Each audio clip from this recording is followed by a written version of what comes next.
Hey, I don't know if this is too dark. I don't know. Looks okay. I don't know. We'll see.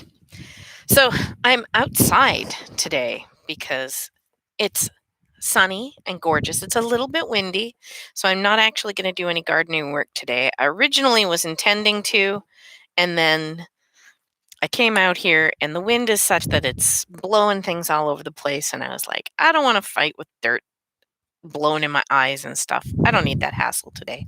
So I'm just sitting out here doing my video and saying hi to everybody and enjoying the spring weather. My gosh, things are starting to get a little green, which is really awesome.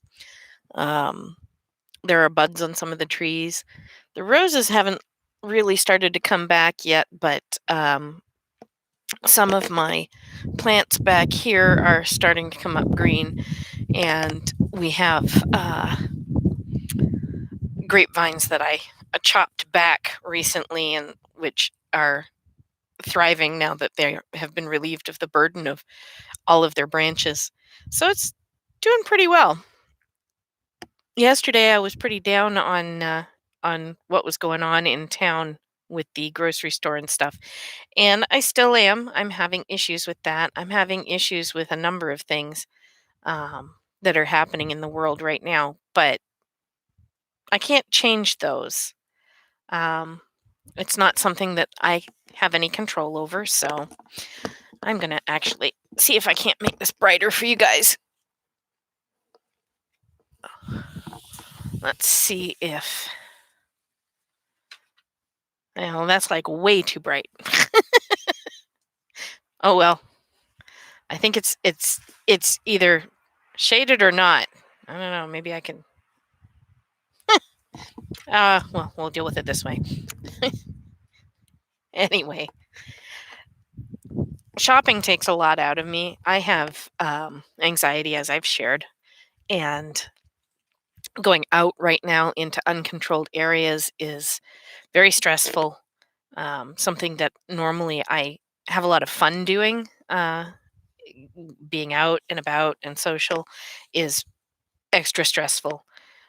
Having people mock me and be rude to me was an added level of stress, and it was unhappy making. And such is life. I dealt, and I'll continue to deal because that's what you do. Um, but if you are a person who suffers from anxiety or depression or anything else, I hope that you are checking in with the people that watch after you and that you're staying in contact as best you can. I realize that this media isn't as good as the media which includes arms holding you and hugging you, but it's what we have right now, and it's a sight better than not having any contact at all. And so I'm not always available, but if I if you page me and I am available, I'll open a Google Meet room or I can talk in Facebook chat. I'll talk to anybody. I will happily sit and chat with you if you need some human contact. You know, I can put video on and obviously and make noises and we can share and that's okay. Whatever it takes to keep people going. I'm used to having this quiet. It's actually my house is more chaotic than normal because of the fact that my sister's now working from home, which she wasn't before. And so yeah, that was an adjustment. But I made my sewing room into her office so that she can teach kids, and she's doing an amazing job. She's basically helped the school here go from regular schooling to online schooling. And even though it's not necessarily the way some people would do it, it's working. And that's amazing to do in 2 weeks what it's taken other places years to put together. I don't know. I'm thinking teachers ought to be getting a raise this year and some serious pats on the head. And the next time somebody bitches that their teacher doesn't do a lot, y'all can bite my ass. Teachers do a lot. Holy cow. Yes, it's still caffeine time. Um, so what's going on with me right now? I have no seeds to plant just yet. I'm waiting for seeing what the library gives me. I do have to make, unfortunately, another trip out today. I have to go to hopefully the Dollar General, which is fairly small and not very populated. But if necessary, I may have to go into Rite Aid because I have to pick up some meds and they're over the counter, so I can't get them through the window. It pains me because I know people are saying that it's not good to be going in right now. It's very, people are being irresponsible and gathering in the stores for stupid stuff. But this isn't for stupid stuff. It's for something I really need. And so if I got to do it, I got to do it. I have my respirator. I'm not afraid to use it. So there. Today, I'm actually going to be making masks in theory, because I haven't actually done it yet, but I have all the patterns and I'm hoping to get that done this afternoon.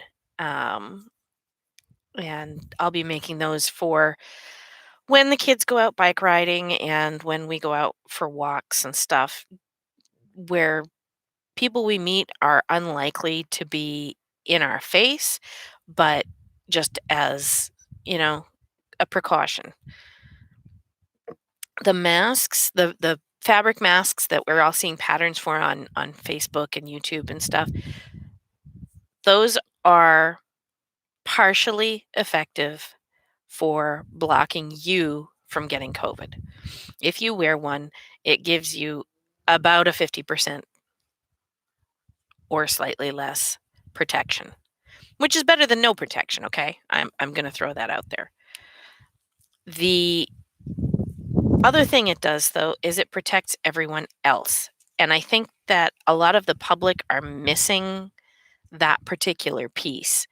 When we are all wearing masks, when we're out in public and encountering one another, even socially distantly, what happens is if I happen to have caught it, but I'm asymptomatic because my immune system just dealt with it fine, I can't I am less likely, considerably less likely to give it to someone else if I am wearing a mask because I'm not coughing out or sneezing or whatever else. Because I'll be frank, my allergies are such that right now I'm sneezing like the dickens on a fairly regular basis. I'm stuffed up to high heaven. I woke up this morning with a massive headache because I'm all blocked up. But when I had the respirator on yesterday, when I went shopping, my sinuses cleared up for the first time in like 10 days. It was great. I had a mask on and I could breathe better than I could just sitting outside. That's kind of depressing, but it does tell you how much pollen is in the air right now. Tree pollen and I do not get along well, and it's tree pollen season, so I'm miserable. So I'm coughing. I can't not cough. The fact that I'm not coughing because of COVID doesn't mean that I can't pass it on to somebody who may be vulnerable. So by my wearing a mask when I go out in public, I'm protecting other people as well. And that's part of what's happening with the CDC.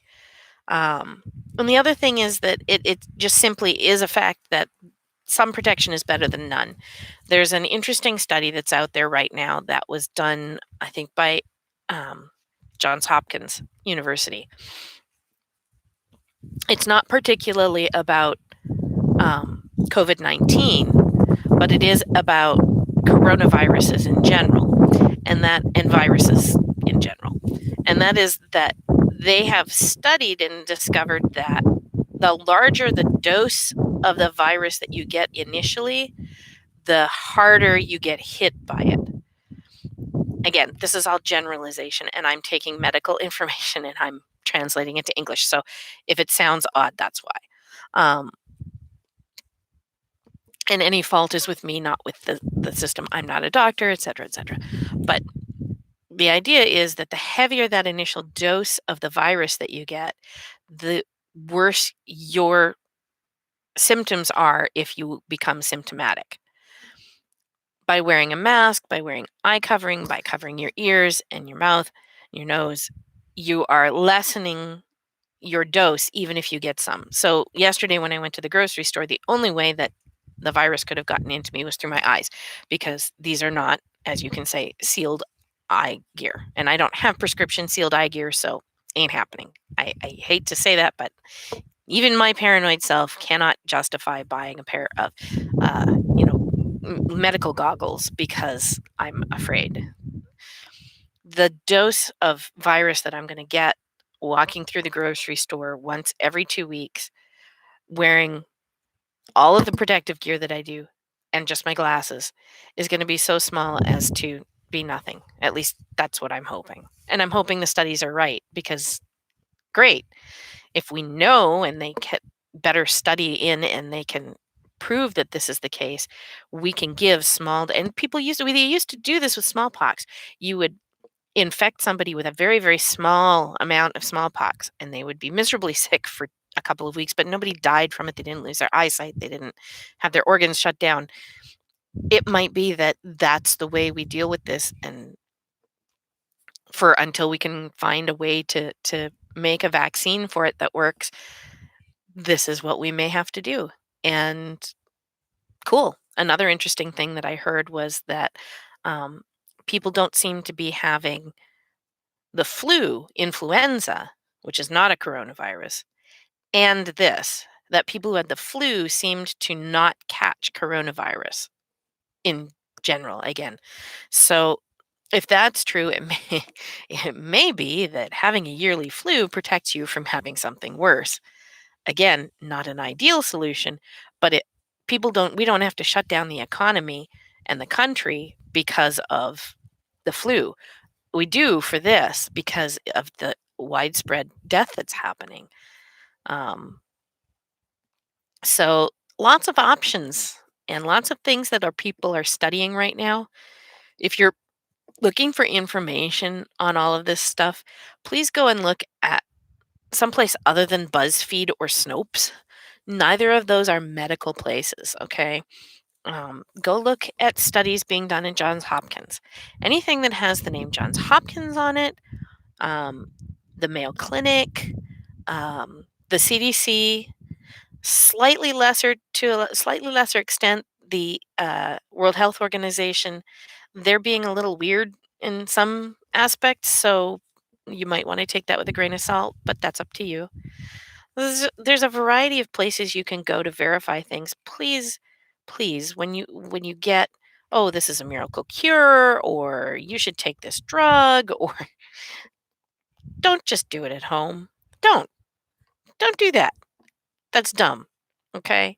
And the worst part is with this stuff, it's not that you're just hurting yourself. If you were just hurting yourself, I'd be like, fine, I don't care. If you're dumb enough to eat Tide Pods, then whatever. Okay? Eating Tide Pods only affects you, stops you from breeding and making more people who are dumb enough to eat Tide Pods. Okay? But it doesn't. For every person who gets infected with this, we're looking right now at 2.9 other people becoming infected because of it. That's a lot. That's a huge number. Okay? That's more than exponential people, because you're more than doubling. It's dangerous not because it's going to kill everybody that has it, but because it's hitting certain aspects of certain types of people in our society so hard, and because it's hitting a lot of people really hard all at the same time. The whole flattening the curve thing is really important. And when we see stuff like New York was working towards flattening the curve, and then the USNS Comfort, the big medical ship, came into port, and thousands of people jammed into the causeways to watch the ship come in. That totally resets their ability to decide if they've flattened the curve, because it's 2 weeks before they find out what the effects were of that gathering. Every time 300 people go to one of these mega churches, it resets that timer again. Every single time. People who are actually obeying, it's not going to get any better. The worst part is, as a small L libertarian, I don't think that the government should be telling us what to do. I have problems with that. For instance, Rhode Island is like stopping people at the border and putting people into mandatory quarantine if they have New York plates. It's not going to hit the courts right now, but you know what? That's illegal. Would they feel the need to do that if people from plague stricken New York City weren't boiling out of the city and overtaking small cottage country and stuff like that that can't handle the level of disease they're bringing? No, no, they wouldn't. When people behave, when people use their common sense and do the right things, we don't have to involve the feds. We don't even have to involve the state levels. Okay? I started self isolating a week before everybody else. Why? Because I can read numbers and I could see what was happening in Italy. And even though the numbers coming out of China were dubious, it was still looking scary. Okay? I looked at those numbers and I went, when it hits here, when, not if, when it hits here, it's going to be bad. What can I do to fix that? So I did. I got a couple weeks worth of canned food just in case. I'm still shopping. I'd rather not use my canned goods if I don't have to because really I'm not all that into canned chicken casserole, but if I have to and things are really bad here, I can do that and feed the family and we'll be fine. That's the right thing to do. I don't want to be a vector. I don't want to get this, but more than that, I don't want to give it to my family in the house who are immunocompromised. I don't want to give it to my neighbors who may or may not be immunocompromised. I don't want to give it to my kids because they might give it to a bunch of other people. You have to be reasonable. Another thing is that you don't have to be. But when you're not, when you disobey, when you don't listen to this stuff and you go out and you misbehave and you act like a twat waffle, that's when people start calling in the National Guard. I don't want the National Guard in my neighborhood. Because do you know what they do? They come in here and they start telling me I can't go and do the things that I'm doing safely. Because even though I'm doing it safely, they can't be guaranteed of that. They can't go around. When you bring in a government entity, you can no longer say, well, we know Allison is responsible and using proper masks and filters and stuff. And we know that Jenny down the street isn't. So we can, stop her, but we'll let Allison go on. Okay. The National Guard doesn't give a shit who I am versus who Jenny is. They're going to stop everybody. And then I can't do the things that are reasonable for me to do because I'm being careful. So, yeah, I'm a little resentful that people are doing things that require a larger governmental interference because it is interference. I don't want to live in a nanny state. I moved to New Hampshire to get away from nanny state. Okay? I live here because it's live free or die. Unfortunately, right now with this virus, people who otherwise would be living free are dying, and because they're being idiots, they're causing other people to die. So now it's everybody's business. And I'm tired of it. Somebody needs to come over there and spank the people who are being jackasses and tell them to act like reasonable human beings. Yes, I'm being crotchety. Get off my lawn, you fucking kids. Anyway, I think I'm going to go get my lunch ready and have some food. I hope you guys have a good day. I'll probably check back in tomorrow and see how y'all are doing. So, bye bye for now.